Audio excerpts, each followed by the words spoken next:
I'm ready. Welcome to Meanwhile in the Falklands, the next episode, when we've just had gales of laughter from everyone. I'm Paula. I'm Caiti. And I'm Tom. Yes. My name isn't yes, funny. we are. If you could see us, listeners, because there's two of you, I know that. We're looking very smart today, aren't we? Yeah, dressed down Friday. Suited and booted. No, seriously, we are suited and booted because we have been invited to Government House for lunch. I'm pretty sure that was one of the selling points when we interviewed you and Hannah. I was just like, one day you could be at the Scout Hut and the next day you could be having lunch at Government House. And now we actually are going to be having lunch at Government House. Yeah. We're all in our finery. So Hannah, shout hello to us. Hello. Hannah's busy beeping away doing the her next piece, so she's on that. We've got a lot of sport on this. Well, that's what happens. Nice weather comes out and everyone decides to be active. And nobody wants to go for a run in the rain, do they? No, I certainly don't. So let's look at what was on triathlon. You edited that, didn't you? Yeah. It always takes a little bit longer than I expected it to. But no, it was good. We got some nice interviews, some really good shots as well. You got a wonderful shot, Paula, of some goslings nearly being cycled down. Did you hear the audio on it? It was me and Steve in the car going, yeah. "Oh, they're going to be... Missed the goslings!" could have been travesty. I mean, you were worried. Steve sounded like he was finding it funny. Don't think about your time, think about the geese. So if you have a look at the very beginning of Falklands Focus, if you're watching along with us, it's week 405. Oh, yeah, it's in the little teaser, isn't it? It's in the teaser. Yeah, it's in the teaser, filmed in 4K, so we can blast it full force in post. Yeah, though you did. I'm pretty sure there's a polarizing filter over the front screen, the screen of your car. Oh yes, because you can tell the shots look very different from when you're taking them in the car than when you're out the car. Oh really? Yeah, it's like there is a tint shots over it. Yeah. Yeah, there's probably that then. So a lot of sport on there.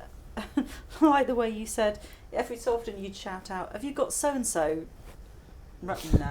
No, I haven't got them. Yeah, the people that came in the top 3, I'm just looking for shots of them. Do we have any shots of them? Okay, the only shots of them we have are them going past the static camera at the finish line. Oh. So, yeah, there's a nice diversity of shots there. Are they your pink trainers?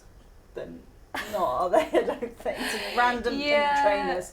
No, my trainers do have a little bit of pink on them. I can say they were my pink trainers. I'll own it. I got a cute little shot of you in there actually, where you crossed the finish line, a little hug with your boyfriend and all that at the end. That's in there, so. Very sweaty. Yeah. I did emphasise we caught up with Caiti after she just crossed the line. Yeah, because in the interview I watched it back and I was quite aware at the time, but looking at it back, my face is bright red.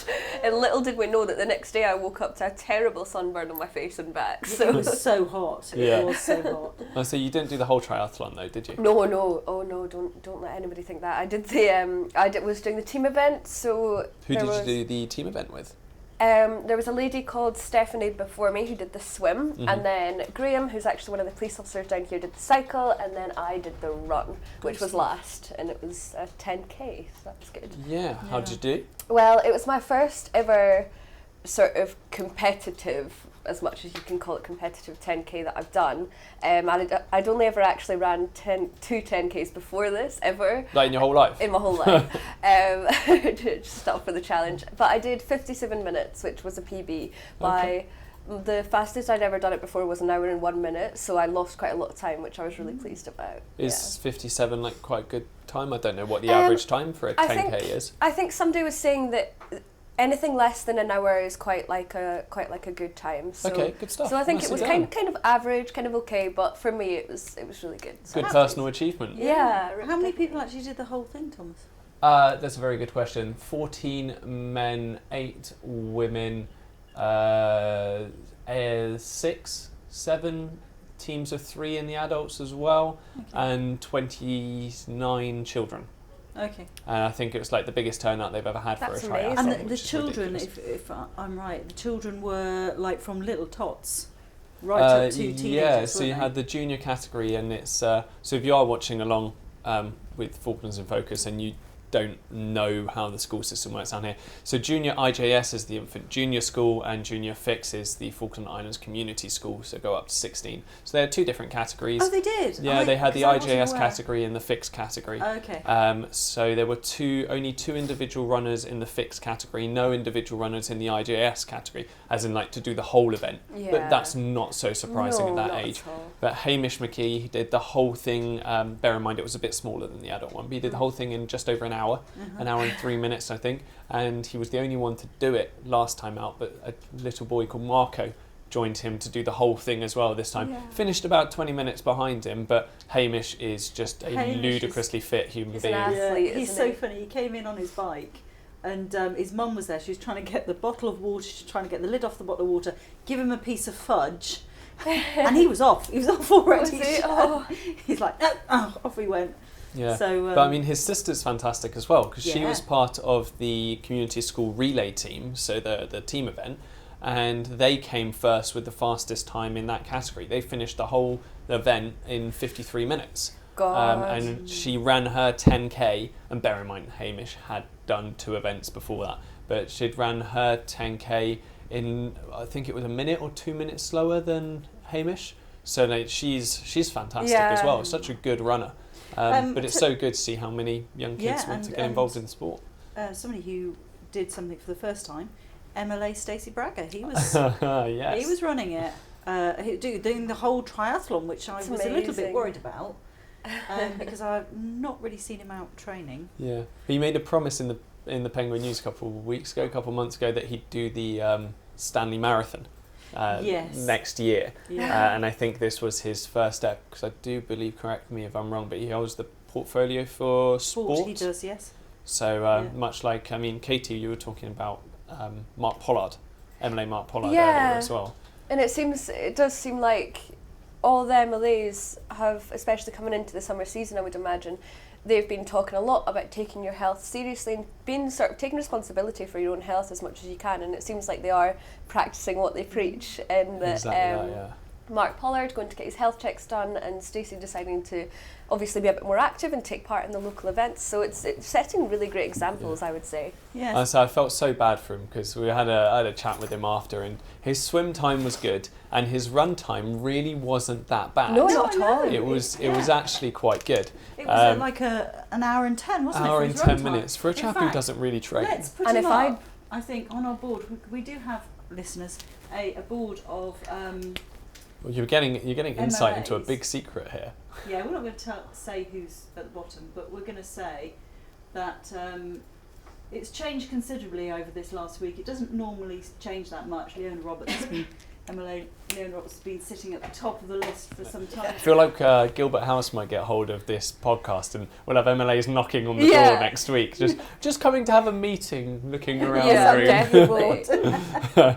But no, I did feel Yeah. a bit bad for Stacey in our conversation after, because we were saying he did all right in the run, he did all right in the swim, but the poor lad, The cycling was it was a the killer. cycle. He cycled all the way out to, well, I think it's the airport they had to cycle out to Yeah. for their 20k cycle. And that was fine because he had the wind in the back, and he says in his interview, he's like, oh, this is great, this is going fine. And then you have to turn around, and you had to do the 10k back facing the wind, Ooh. and I think that just broke him. And there's ever such a slight incline, am I right in saying that as well? Yeah, there is. And he Yeah. wasn't, it's not like he was on a speed bike. I think he No. was on a mountain bike that we have suspicions that may belong to his oldest son. So it wasn't like the bike was built for speed or anything of Yeah. the sort. So, no, but No, fair I've play on def- him for we doing it. I caught- wouldn't have done it. No, we caught him running when he was running towards Moody Brook several times, didn't we, Katie? Yeah. And I felt sorry for every time we stopped the car and he saw the camera, he sort of started running again. No, I've got to run because the camera's on me, but I don't want to. Yeah, he did very, very well, very, very well. So that wasn't the only sporting event over the weekend. We had the motocross. Pictorially, really good. Yeah, I motocross love awesome. seeing the little girls on the motorbikes, and that was just brilliant. Pink suits and pink helmets and hair flying, and off they are on these motorbikes. It's brilliant. And there's nothing like a bit of speed with mud flying around all over the place. That's what you need. Yeah, you just like, it's one of those where you see the event live as well. It's just awesome. You just feel the vibrations of the engines properly start going. The through, adrenaline, yeah, definitely. Eagle-eyed viewers will notice that there's just a random goal chucked in the programme between two pieces, because we came out of the triathlon and Caiti and I had a bit of banter, which I wanted to keep in, but the following story was actually ditched, so I needed to cover that before we went into the what did we go into next? Football. So highlights. we just put that random goal in, but it was a great goal. But we were talking last week on the podcast about Easter eggs, as I was explaining to you uneducated people as to what an Easter egg is. It was just me. Yeah, well, no, because it's not just games, it's not just films. Easter eggs appear everywhere. And Katie's giving me a blank face, and I'm going to have to explain it again. No, Caiti, listen to last week's podcast. You're not getting an explanation. But the Wayne Clement goal is, I think, going to become FITV's Easter egg. How many random places can we get Wayne Clement's goal in? With you now. On our Advent calendar, building up to Christmas, all our clips. How many times can we put Wayne Clement's goal in there every 5 days? Of Advent calendars, Katie's going away for the weekend and is troubled as to what she's going to do about her Advent calendar. But listeners, I've told her Advent calendars are fairly transportable, so you can take it with you. And you're there for like 3 days. No. So you will have 3 days worth of Advent. No, because the tradition for me with Advent calendars, because I grew up living in 2 houses, my mum and dad were divorced, and my favourite thing about Advent was that I had an Advent calendar in both houses. There has to be some pros of having divorced parents, and I would get 3 presents or something when I got to my mum's house, and then 3 when I got to my dad's, and I got to have them on different days because I had so many to collect, because they would build up because I wasn't there every day. So I think to keep the tradition alive, I should get to have days 1 and 2 of my Advent today. In November. Today. No, I disagree. I did as well. Sorry. I'm sorry, Denied. you've been outvoted in the Senate. On my own Advent calendar. Katie's also reading a book. I think we can say it's a Ben Elton book. We won't say which one it is, because there's a massive spoiler alert. Yeah, I did a bit of a mistake. Who was murdered. Yeah, she used a she pronoun, so it was alright. You get away with that bit, even though there's probably only one female character. What was it? Because she said, and she got murdered. Or it could have been a he.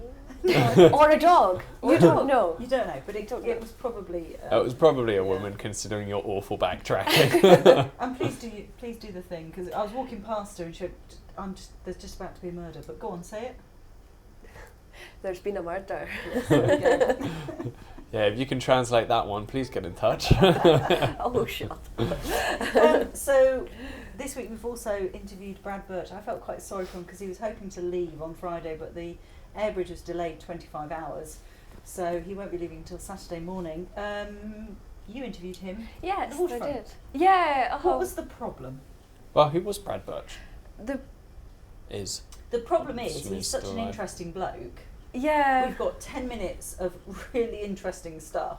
I came in on the last few minutes. Yeah, so I was asking him questions and I had sort of a list of questions prepared and a direction that I was going to go with it.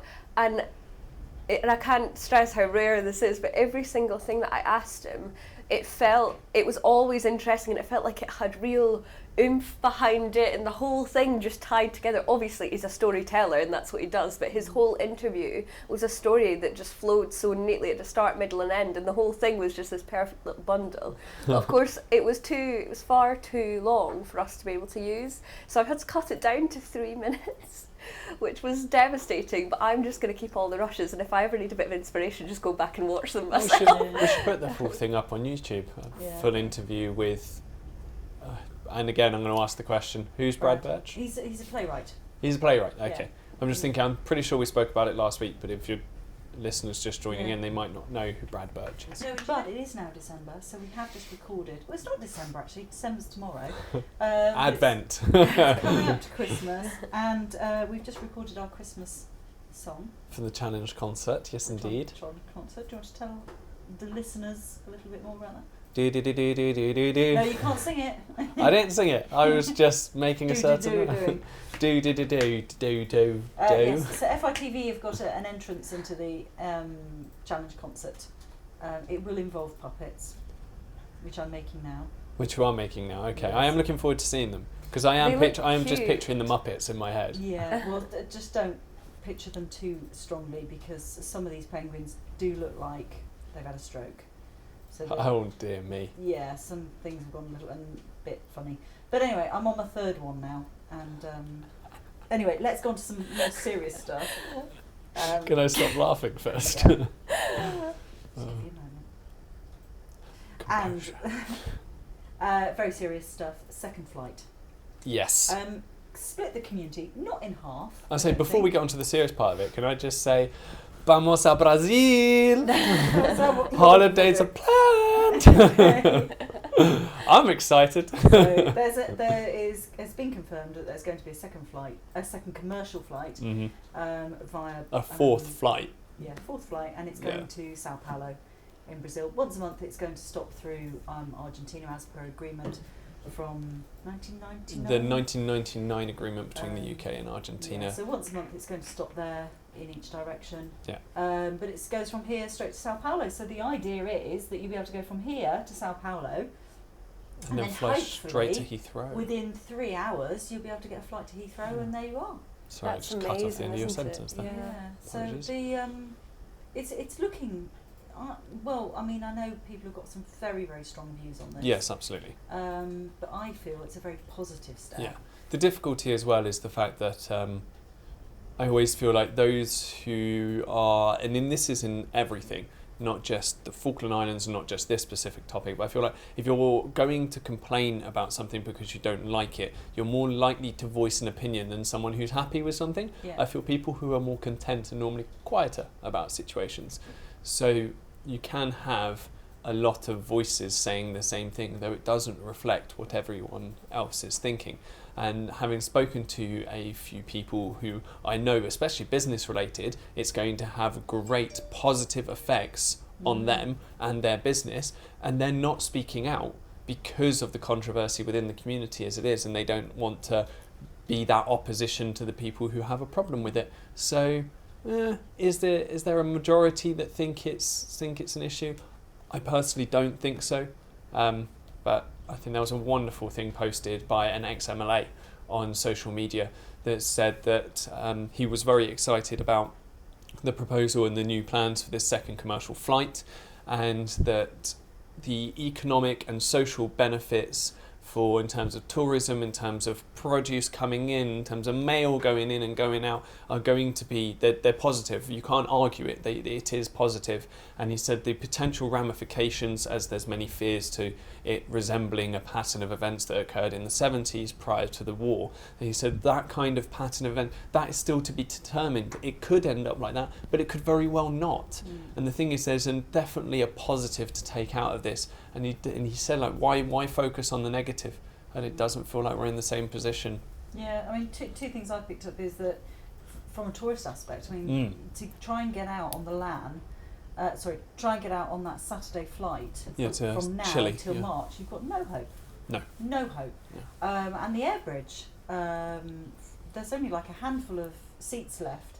Yeah, FIC, between now and FIC had to post the whole schedule for December and January and what flights and where the waiting list was and how many seats were left. Because your mum's coming down in a couple of weeks, isn't she? And she had to change her flight. Yeah, we had to make some changes on that, and that was because they'd predicted a delay on the flight just after Christmas, so she's now managed to got the last seat on a flight just before Christmas. Yeah. So yeah, it's been quite a complicated process, really. So the seats are needed. And I mean, like, flights. But also I've been here a year and a half, and I feel like flights is the most argued topic, the one that causes so many problems. So turn around, there's a proposal for a new flight coming in, and it just feels like focusing on the negatives. And the mail that's coming in, that comes in on the Saturday flight at the moment, is through a company, DHL, and I mean, you know, because we get the Chamber of Commerce emails. Yeah. How many times do we get emails saying, I'm sorry, there's no freight on this flight, it's been bumped to next week. So to have another flight coming in from South America, that we can have all this Yeah, you know, potentially things on. split it into 2 places. Potentially Then, more fruit and veg. Yeah. It's. and what was it you said yesterday? And I directly quote, "Dare I say fresh milk?" Dare I say fresh milk? That would be wonderful. Yeah, although you can get fresh milk here, I must say. Just not listeners, mass produced, is it? It's straight from the farms, unpasteurised, so you can get fresh milk. But no fresh yogurts and stuff like that. And No, but it has been. You make your own yogurts and stuff you like that. make don't your own. Yeah. Yes, I Make your my own yogurt. bread, make your own yogurt. Yeah. Is that what you do in your house? No, Hannah does all of that. And that's not a gender thing, that's literally just because Hannah likes it more than I do. or has has the patience with it more than I do. Well done, Hannah. Well done, Hannah. Yeah, I just buy yogurts from the store.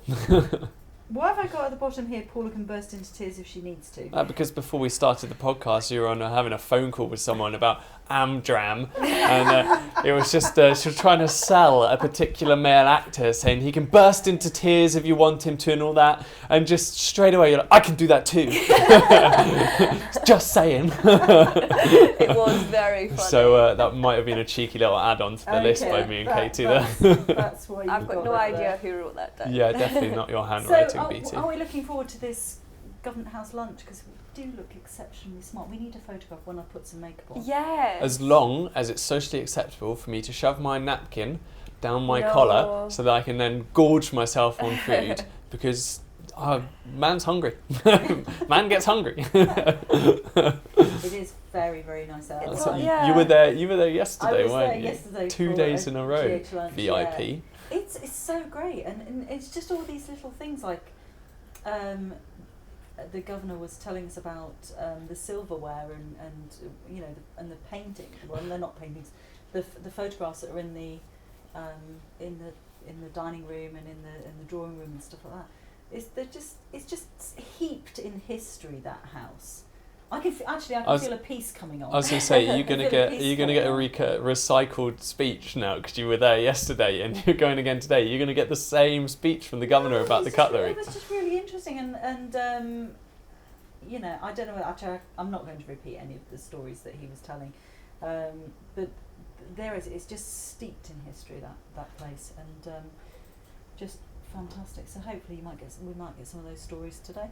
Yeah, hopefully. Should be good fun. Yeah, and his sword is out in the drawing room. Oh, can Oh, I hold his it? sword. Can I Well, hold I it? don't know. I didn't dare touch I'm gonna it, ask but him. I it's- heard about someone holding it the other night, actually, so I'm sure you could. It's quite Anyway, what are we running on now? How long have we been talking? Far too long. No, 26 minutes. 26 minutes, that's about right. Right, what are we doing next week then? As you finish yawning your head off, Miss BT. Well, we've got another weekend of sports, because there's a 10k run raising money for post-traumatic stress for the veterans from 1982. That's starting from the town hall, isn't it? Yes, indeed. There's the Advent Market at the Parish Hall, which should be quite nice. It's actually only you and me in town this weekend, isn't Yeah. it? Well, for Saturday, yeah. Saturday. Hannah's back on Saturday evening. I'm filming the football. Look at me. Not only am I Gary Lineker, but I'm going to be filming the football too. Yeah. You're playing. Well, the squad got announced this morning and I am in it. So it's the Falkland Islands football team against the Stanley All-Stars team. You know who's in the All-Stars, don't you? Well, it will be a variety of veterans. So it's ex-Falkland Island players, so those that are late 30s and 40s now. including. Wait. And some youngsters. So some of the younger fringe players from the Falkland Islands team are going to be playing for the All-Star team, just to get them a bit more game time. Okay. Because they don't often get that 14, 15, you don't often get the chance. They're too good for I say too good. There aren't enough people at that younger age for them to have competitive matches. Right. So from 13, 14, 15, they get bumped straight into the senior team with us. Okay. But they're a lot smaller and things like that, so they don't often get the chance to get some game time. So that would be really good for them. But no, sorry, I stopped your big reveal. Who's? Please tell me it's Steve. It's Steve Blow for the All-Stars team. Oh, I'm going to tackle him so hard. Whether he'll be in it or not, I don't know. But anyway, yes, he was asked. So yeah, Saturday, big. You're going away for the weekend. Yeah, I'm off to. You're on Hollywops. I am. I'm going on a little holiday tonight until Monday evening we get back. So Yeah. we're going on holiday for that. Excellent. Hannah is away. She's filming Past Finders. They're on a trip to Fitzroy this Saturday as well. Yes, indeed, yeah. Sunday, you've got the craft fair. That's always good. Get some Christmas prezzies there. Messy Church and the open day. Open day for an Argos vessel that's coming in. So a new fishing vessel coming in. Always nice to look around the shiny new ships. So really, we've got a whole programme just from the weekend alone, really. Yeah, and on top of that, I interviewed Shackleton Drone Lady, so that package can go out next week. Excellent. And yeah, Good stuff. an abundance of stuff. An abundance of stuff. The Scouts coffee evening, which is brilliant. That's on Tuesday. So yeah, we've got loads of stuff on this. And a ton of committee meetings And next a ton week. of committee meetings. So there's So always great. something My that'll come microphone out of has now actually drifted down. Well, I was noticing that that your on my microphone was scarf. really low down. I thought Yeah. you were doing that deliberately. No, but- it fell down. Right, thank you very much for listening, listeners. And catch up with us next week. If you want to listen along with what we've been talking about, you need to look at fitv.co.fk and look at week number 405. Yes, indeed. Yes, indeed. And as you well know, because you're listening to the podcast, SoundCloud, iTunes, crack on, do it. Crack on, tell your friends. Bye. Bye. See you later.